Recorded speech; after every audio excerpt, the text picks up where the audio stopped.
మహిళా నాయకులకు తెలంగాణ రాష్ట్రంలో తగిన గౌరవం లేదన్నారు వైఎస్ఆర్టీపీ నేత రమణ. 8 ఏళ్లలో కేసీఆర్ రాష్ట్రానికి ఏం చేయలేకనే ప్రతిపక్షాలు ప్రజల్లోకి వెళుతూ ఉంటే ఓర్వలేకపోతున్నారని మండిపడ్డారు.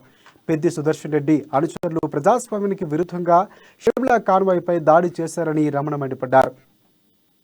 అది నర్సంపేటలోనూ ఇంత దారుణంగా బస్సు తగలబెట్టి పెట్రోల్ పోసి ఒక మహిళ పాదయాత్ర చేస్తుంటే ఎండనక కొండనక పాదయాత్ర చేస్తుంటే పిల్లలను వదిలేసి ఇల్లు వదిలేసి చేస్తుంటే వీళ్ళకి భయం వేసింది. ఈరోజు భయం వేసి ఇలా చేస్తున్నారా?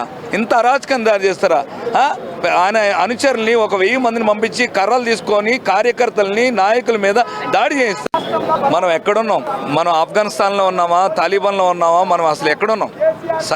ఈ సమాజంలో, సభ్య సమాజంలో ఒక మహిళకి జరిగిన ఇంత దారుణమైన అన్యాయము ఎక్కడైనా జరుగుతుందా? మహిళకి ఇంత దారుణమైన జరిగింది.